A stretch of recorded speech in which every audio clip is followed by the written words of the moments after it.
You know what I've not had in a while on this channel? A good horror mystery. Now yes, I've covered some movies where you are guessing along the way, but they're not really mysteries. So for today, and thank you very much to Vang for this one, we are looking at Crazy 8, or as they call it, Crazy 888.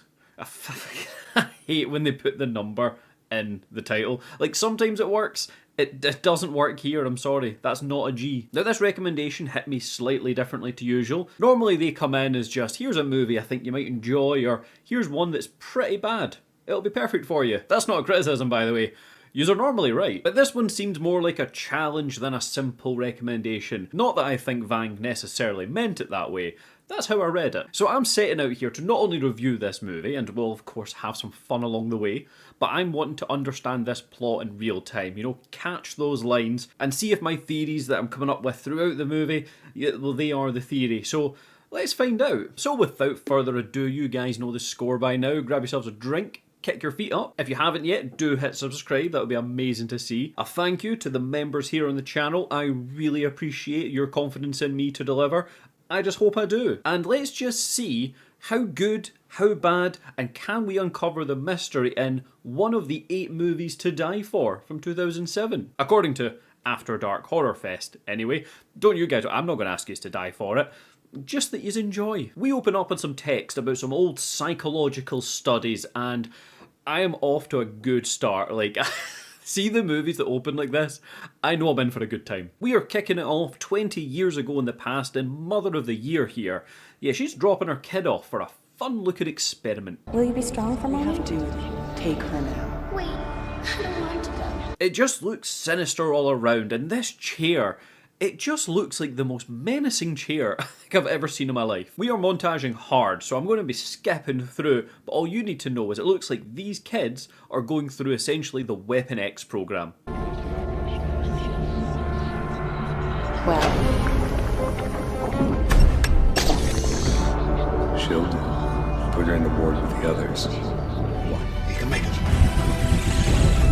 It's not an X-Men prequel though, so if you've got that in your theories, remove it. I wish it was. Jumping on to present day, and we're in a lecture hall with Kerry. And repetition.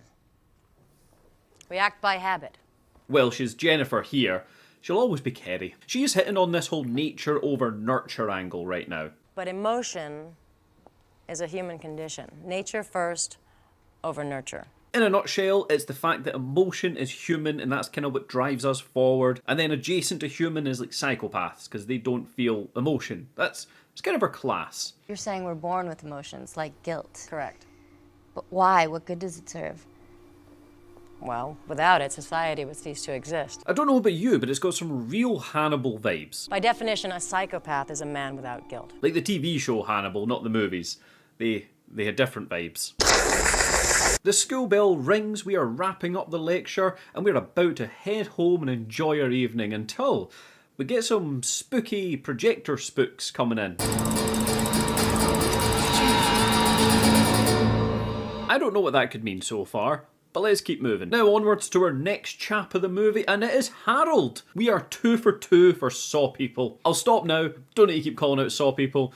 I just like when they pop up again. But this is Father Lyle, and his entrance is very silent. It's really quiet. It's like deafeningly quiet. Until it sounds like a couple of velociraptors are in his house. He then goes for like a wander, it looks like, through some hallucination.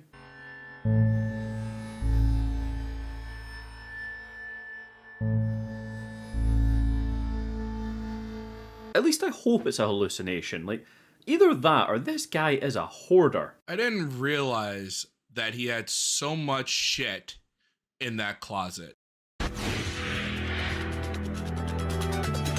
Now brace yourselves, we get a very mini jump scare now, people.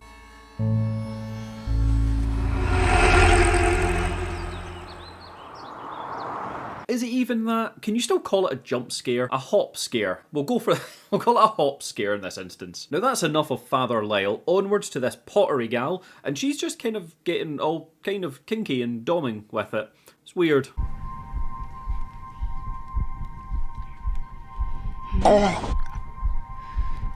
Who Once she's done mashing her clay into oblivion, we hop on over to this like CSI B-team looking crew leaving a funeral.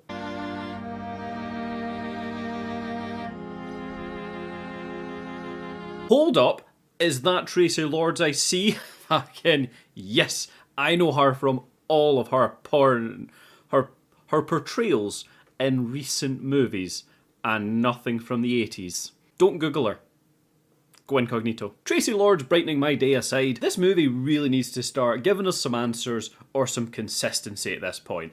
I know I've kind of cut around quickly. Yeah, the movie's doing that as well. It just keeps jumping from people. So this turns out to be their friend's place. Well, ex-friend, if we're being honest. I wonder if he got wrapped up in something bad.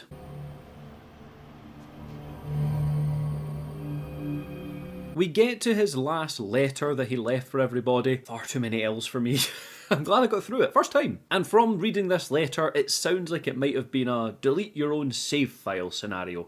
May God forgive me for my weakness, but I cannot outrun the memories that torment my soul. I regret my failure to keep in touch over these last 20-odd years. So this is like It 2 without seeing It 1. We just see all the friends, the old crew, coming back together after like 20 years. It's got that energy. They have a rummage around the box, and inside there's a lot of sweet little things. Crazy Eights. Oh, he said it. Takes 9 to make a baseball team. I'm not gonna lie, when this was recommended to me, you know how normally you hear the title of a movie and you kind of try and work out what that could possibly mean? I had nothing. I had no idea what that could mean. And in second point, it's not 8 here. Tonight, I only want to count to 7. I wonder if the 8th member of the Crazy Eights is going to be relevant. Either that, or they just all struggled to call themselves the Crazy Sevenths. I'm going to stick with that. We get a lot of little one-line clues at this moment, but really all you take away from it is that the gang all buried a time capsule way back in the day. The old friend was a writer, and he was working on his latest book. Karen lies prostrate on the ground. Cyrus, a beast of a man, keeps her pinned down by her throat. He places a drill to her skull and revels in the 6-year-old's high-pitched screams. What's going on with you? What are you talking about? I think it's safe to say he wasn't a children's author by any means. Like, fuck reading that to your kids at bedtime. We get a lot of panning around his very unusual art pieces, if you can call them that. Look, I know art is subjective, but when I'm wanting to see art in a movie, or at least a movie's wanting to depict somebody as an artist, I kind of want a little bit more. Like, is that too much to ask than, like, this? Ow!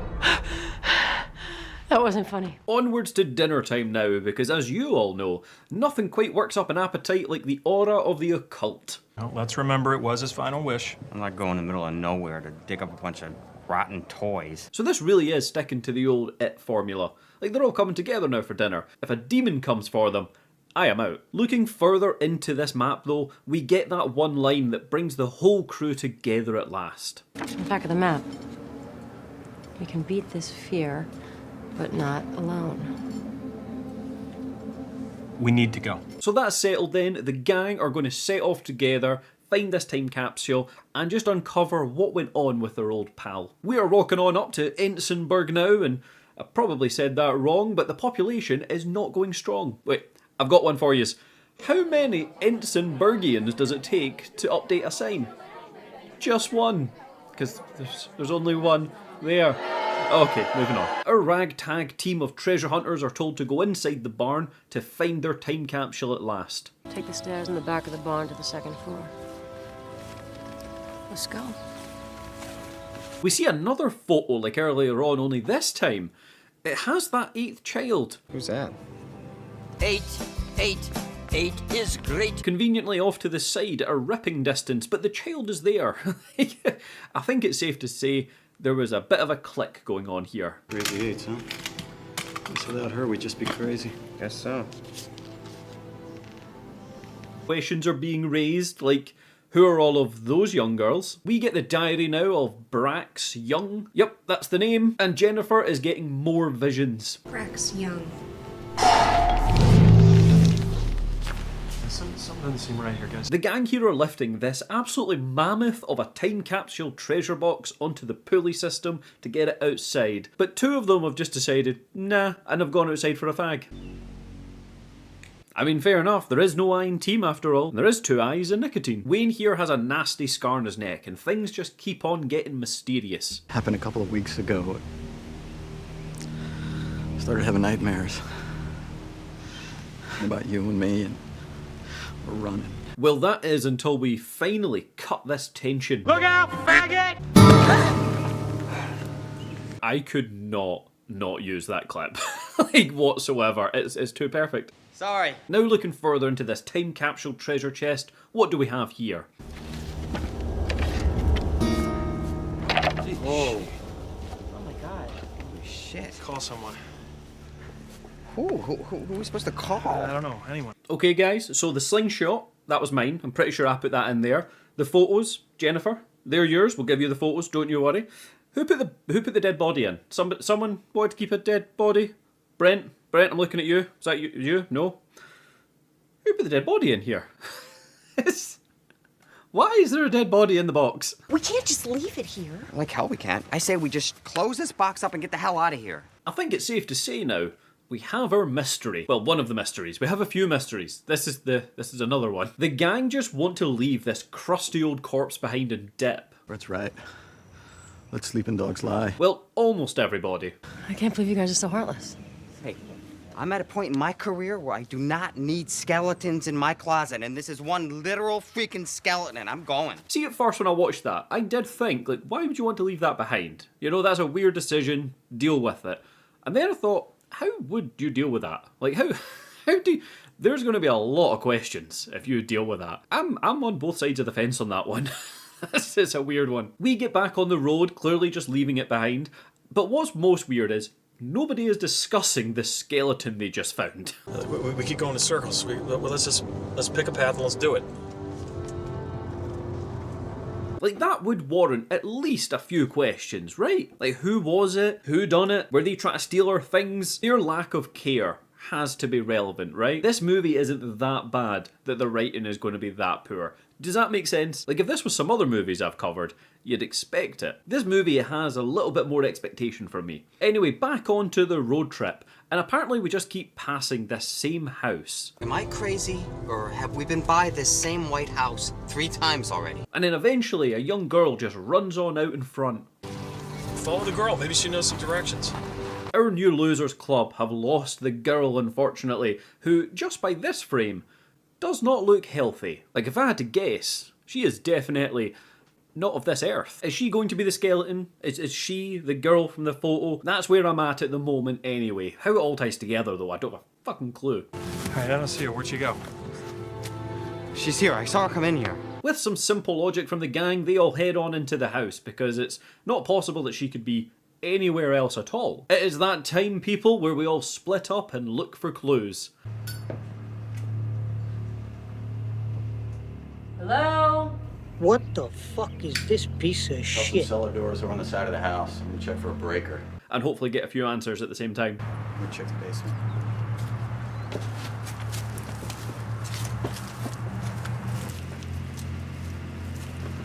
Wayne takes Gina down to the basement to find the fuse box, but uh-oh.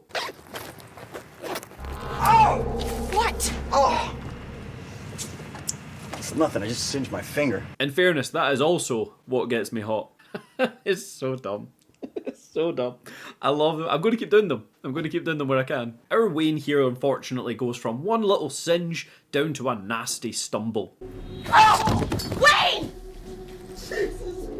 God, I think I broke my leg! Jesus, my leg. Gina, though, hits the lever and just dips fast to get some help.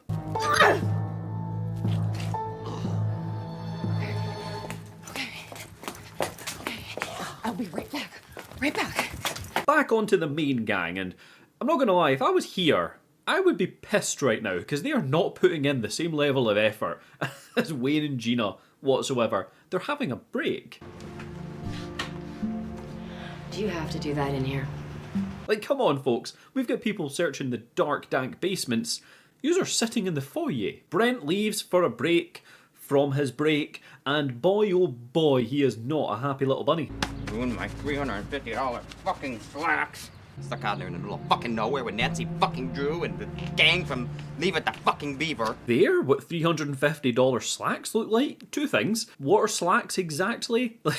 But secondly, I feel so validated right now dressing cheap. Nothing I own costs more than like £40. He just apologises on Gina's behalf for some reason. Fuck!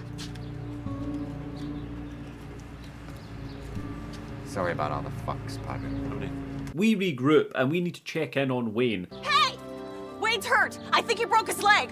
Ah, shit. And see how bad it is with his broken and like totally mangled leg. And of course, just the usual creepy stuff you get down here, you know, like children's skulls. Yeah, the usual things that immediately make you go, ugh. So small. Not for a child. But unfortunately, something or someone locks them in. What's that?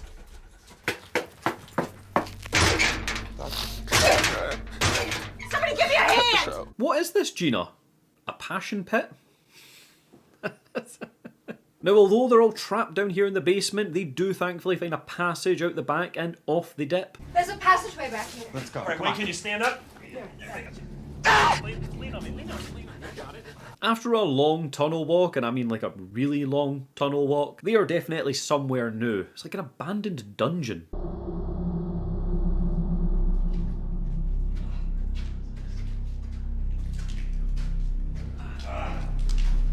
The sound mixing's not amazing though, because the guys shuffling along here, it's just so loud. What is this place? There's no way this is part of the old house.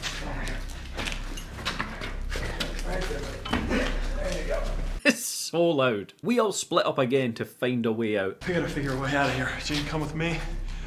Brent and Jennifer, why don't you grab the extra flashlight? Try that way.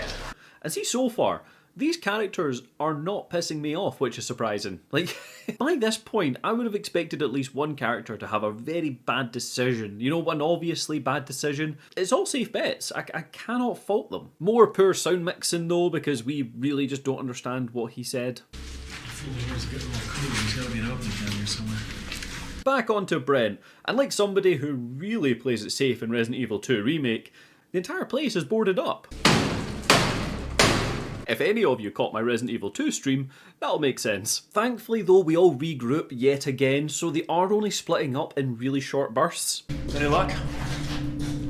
Windows are all locked and we can't find a door that leads to the outside. You? Ditto. It's good to see. I love it. Like, I'm not mad at the movie. I shouldn't feel this relieved to not be pissed off at the characters. So my guess right now, this place has just got to be the facility that we seen earlier, right? Like, it has to be. Because why else would it show us that at the start? That's where I'm going with this. Now, just to lighten the mood a little bit for us, Beth starts reading from a happy, jolly diary. A trunk filled with the memories I call nightmares. I saw her there. They all killed that girl and stuffed her in a box. That's what's happened here. They've and now they're back. Why? She also seems to have like steamrolled her way through the first 500 pages of the book. How fucking long have we been down here? Our Beth sees some lights though. I honestly thought this was like a ghost, Mario style. You know that Easter egg where there's a ghost in the background at the flagpole? It's in one of the games. It looks like a Mario ghost. Thankfully not though, she just moonwalks her way into the room next door and she is now adventuring solo style.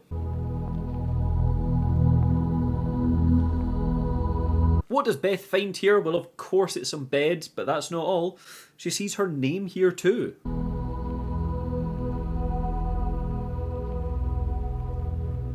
So this is the facility. This is the facility they were at. So we seen one girl that was never confirmed, but we knew it was Jennifer. They were all here.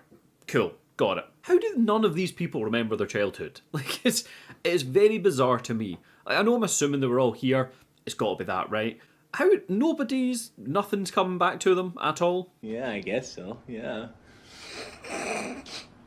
She gets shininged and dips fast.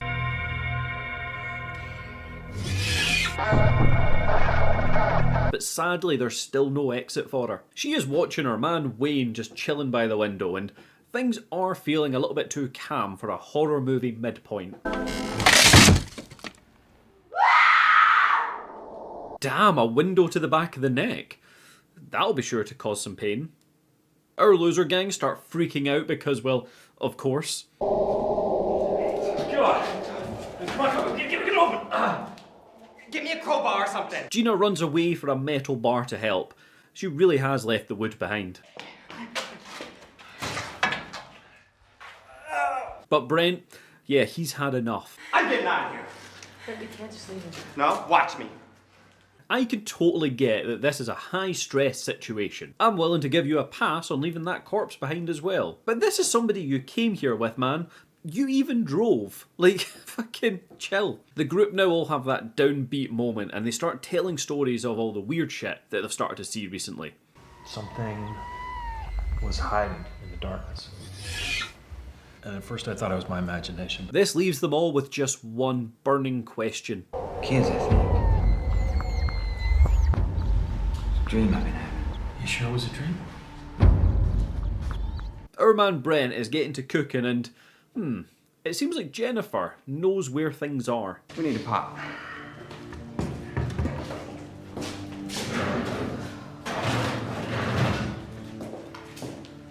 Perfect. Suppose it makes sense that the woman knows where everything is in the kitchen. Am I right, guys? Am I right? Am I right? No? Okay, sorry. It was too easy. I hate myself for that one. This is enough though to raise the tensions in the room as our main gal, Gina, she's getting sus. How'd you do that? Do what? You found everything the first time. So? How about a can opener?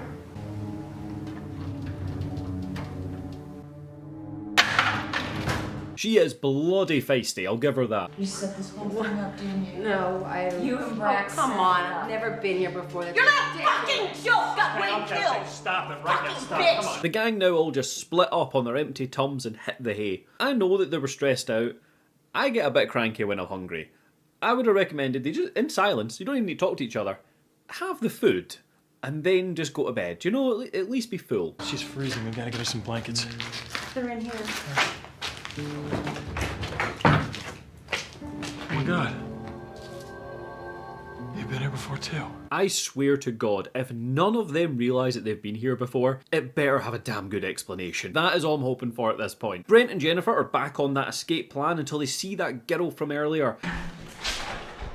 There's that little fucker! Wait!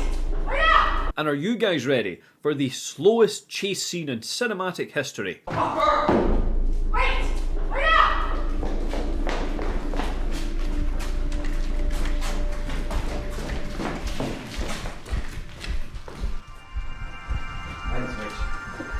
How did they not catch her? Fair enough, she's most likely a ghost of some kind.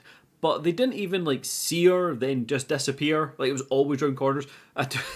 They were much faster than that. We regroup on the yearbook photo wall though, and just one question gets asked. The girl in the photos. Oh, mother of God. What are we doing on this wall?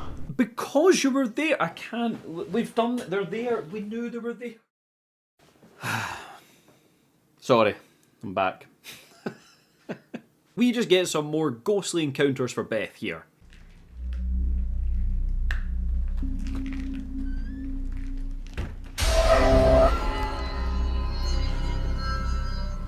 And, well, she reacts in an understandable way, of course.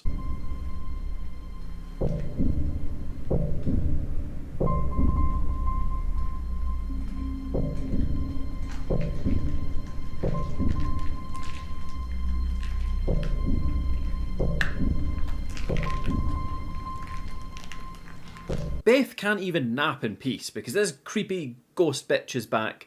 Just reach down and pull it out. Why did Beth? Reach down and pull it out. I mean, it's one thing to murder someone looking out a window, but let them have their nap time at least. Come on.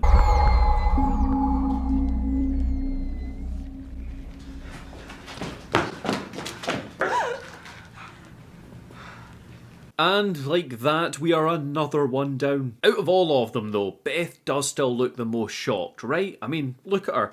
Her jaw's on the floor. Brent now just takes off in a rage, and I'm not gonna lie, he needs to stop dipping from corpses. Where are you going? Fuck out of here! It's a bad look, Brent. Like, people are going to start judging you. Unfortunately for Brent though, he doesn't quite have his 70 stars yet, and he is just looping hard.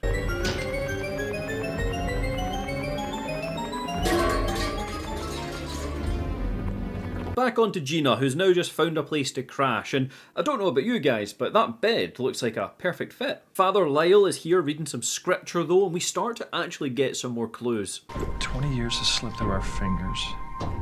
Our oaths to each other faded by time, together forever. Forever has come too quickly.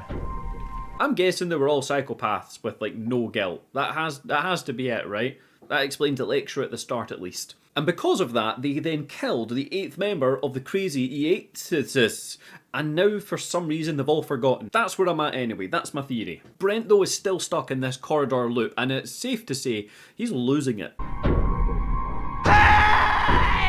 It's not all bad though, he is staying positive and he is looking for ways to get out of it. I am gonna burn this motherfucking place to the ground!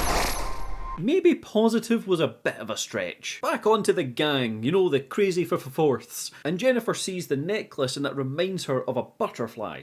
Where is it? Where's what, Jen? The butterfly!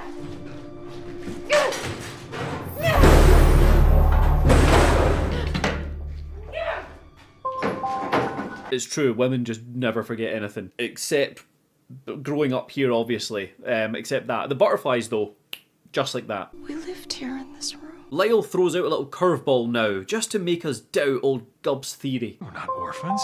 I remember my father. He was a doctor. I remember. Oh, yeah.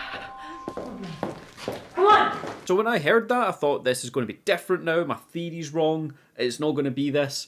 And then they immediately correct it. Your father look like that guy? Oh my God.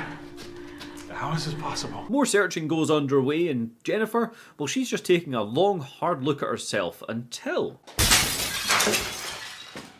creepy one-way mirror into a kid's room. It's pretty fucked. While this is going on, Brent is finally seeing an exit in her room as part of the loop that we've not seen yet. I don't imagine it's good news.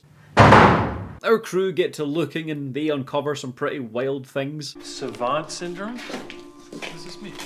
I bloody knew it. This is the answers moment of the movie now. Like, there's always a moment that is just dedicated to answers. This is it. They were experimenting on us.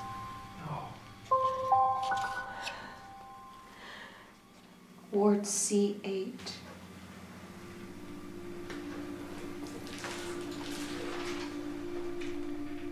Well, answers plus more questions with Brent, of course, but we're getting answers here at least. It is a lot of voice openers happening at once until finally they all start to come together. Who's the gimpy one? Ward Trying to teach us C8. we'll always be together. Forever. So all of these nightmares were them having hauntings or flashbacks of the killing. I'm really stuck on this killing thing at this point. I don't get it. It doesn't quite gel for me. Gina though is just naturally freaking out. We're just numbers to them. 1 through 8. The crazy 8s. He said it! He said it! Then. And we don't mess now! However, thankfully, Jennifer is there to calm her on down. So we gotta be strong, stick together, and find ourselves a way out. Well, almost calm down. She runs to hit the whitey hard. They're going to be sick. Gina, wait. Wait! It gets very ominous now as she just sits down by the bath and... uh-oh.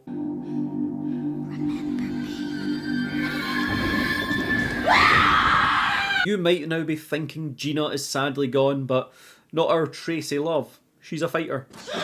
Get something. We're gonna stop the bleeding here. Here we go. She used to be a lover. Like, that one was too easy. I'm sorry. She might be a fighter, but she's not getting out well. Okay, Gub theory time yet again. The ghost is killing them in ways that represent them as kids, right? So, like, Gina looked the other way, maybe, so she lost her eyes. Beth, she didn't speak up, so she lost her bottom jaw and ability to speak. Life, of course, but you know what I mean. Brent, yeah, the window opening with Brent, that one that falls short. Never mind. That's, I thought I was onto something. damn it. Our trio are on the move again and they decide to settle down in this bathroom, just to reminisce about the good old days and this Karen girl. Put her in the trunk with all of her stuff and promised her we'd be back for her. And we went back. But it was too late. She was dead. She suffocated in there. Brax was a catalyst. Brax was the first to remember it. Ah, okay, so it was an accident. It's not so bad at least. I mean, someone still died, but at least it was an accident, right? Takes the sting out a little. We just have another somber moment here until boom. So everything that ties us to her ties us to our guilt and has to be destroyed. But then Jennifer just leaves too. Like, you can't just leave the newly blinded woman here alone. Like, that's so fucking rude. Right there. I mean, I suppose if she doesn't move and you remember where you've left her in her Gina spot. Come on, that one was impossible to sneak in here with its full title. Who calls it that? It's not a sexy name. We get to the plan, we start burning stuff, but uh-oh, it isn't all there. Brent had a slingshot. Slingshot. I saw Brent, he dropped it under the grate. Whenever you are looking for something though, you know you're in the right hands with Tracy Dick and the case for missing stuff. I'm very happy with getting that one in. Moving on. Lyle sets off to find it, and I don't imagine anything bad is going to happen here. We are back down the Asylum Hall of Fame and into what looks like a kind of sewer room. Now the movie makes a choice here that I don't quite get and it kind of annoyed me. It gives us an extreme close-up of these pipes that are also visible from the wider shot. Where's that thing? Where's that slingshot? What's going to happen here, I suppose? Got it!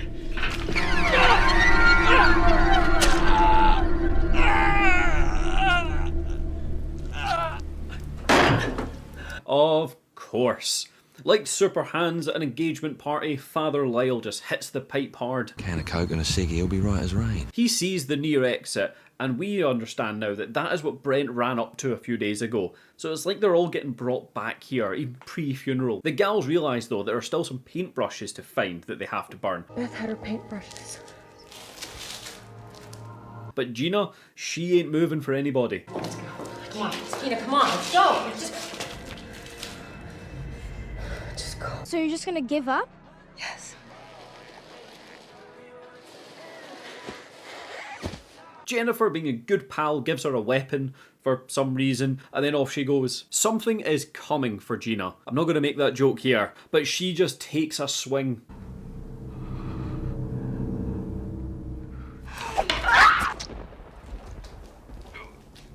Gina! Tunnel in the portrait room.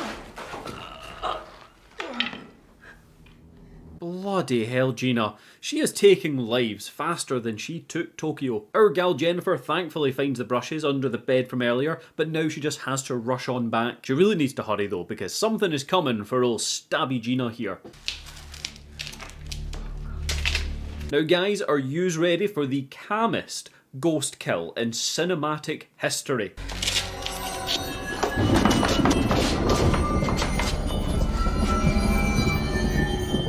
That's somebody dying, and yet it is so relaxing. It's so chill. Jennifer now finds Lyle's body here, and she knows she just has one thing left to do. Burn the items, baby. No, not you too. Surely that won't be too hard to do, right? Oh, almost. Just over a bit. Nearly. There you go. With the last items now smouldering away, Jennifer is having her own meltdown. What else is there? What else is there? This really just keeps on going for a while until eventually...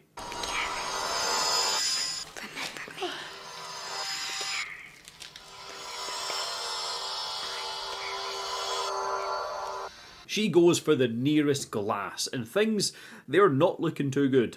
Together forever. Karen?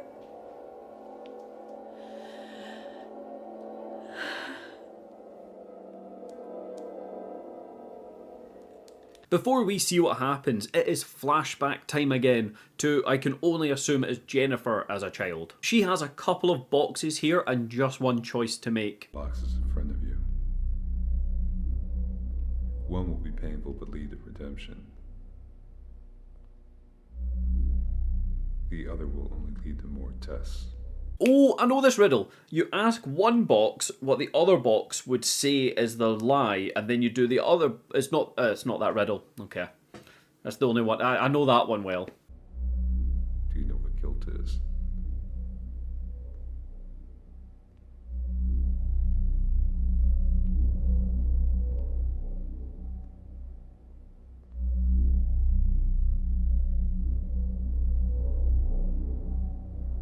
Choose. And with that, we roll into credits with one question remaining. What the fuck? Right? First off, Gina girl, we don't even know if you're dead. So if you are, no hard feelings about the movies. I'm sorry. Traci, I love you. Okay, now I'm done. That's the last one. So why did nobody remember this place? And not only not remember it, they all had like false memories. You know, they thought they were on a baseball team, and we learn visually through Brent that it was a baseball room. Were these all psychos? Were these all children that displayed no guilt? You know, they were all psychopaths, and they were brought here to be tested so that people could understand psychopathy. What am I saying?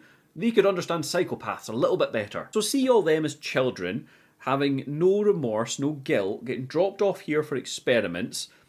I can get behind all that. As a movie plot, by the way, not in real life. It's fucking monsters. However, it's then them leaving and becoming members of society in the real world. Like, were they then... They all thought it was an orphanage, right? So they all grew up in an Is that what it is? I don't understand how they can forget it. I then just don't understand how they can go from all believing they're in an orphanage to then just carry on their life and not look back, right? If one of the lines explained that, like how they all forgot, other than just the experiments did it, please do let me know, because I am at a loss on that one aspect. But it's clear that they all wanted to escape. Their friend, their eighth friend, the old crazy eighth of the group, she wanted out, so they put her in the box, and their plan was escape and then bring her later, or with them, or something. But, you know, their plan got fumbled, and they forgot about her, and she died. How did the box get no questions? The body's still in the box? I don't get it. I did think that the chest at the end of the movie might have been the chest that we've seen all the presents in, you know, the time capsule.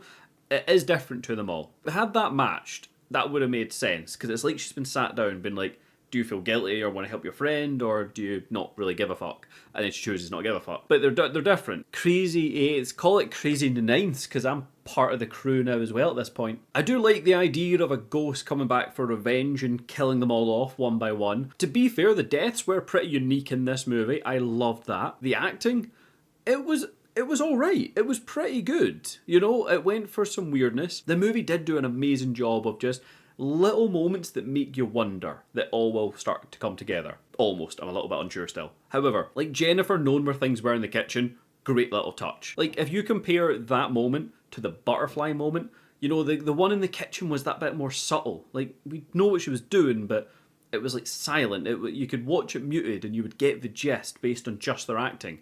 Then the butterfly one was so much more in your face of like, I remember this wall. Do you know what I mean? It was good. I enjoyed it. I just like a movie where they're all trapped, all confused, getting killed off. It's a simple niche. So with all that behind us, had you seen Crazy Eights before? What did you think of it? Did you understand what was going on as you watched the movie? Or did it just all come together at the end? Did you have any wild theories that turned out to not be correct? Because that as well, I love wrong theories as much as right theories, you know? Like, sometimes they're funner. And are there any other movies like this that you might like to see getting covered here on the channel? My watch list is continuing to grow, but they all get added into it, so it's kind of random when it'll pop back up. If you've made it this far and you haven't yet, please do consider hitting subscribe. That would be amazing to see. You support the channel, push it out to more people, and you get more content like this. It is a win-win. And the channel members not only help boost the channel itself, help support me, you know, collect all these DVDs, because, you know, eBay is expensive. You can become a member. I've got 2 tiers. I have got high key support for £2.99 a month because there's nothing low key about supporting, and I've got 2 for £1 for just 99 pence. So if you want to support, that's a couple of options I've got right now. So with everything now behind us, as always, thank you so much for watching, and I hope I see you on the next one.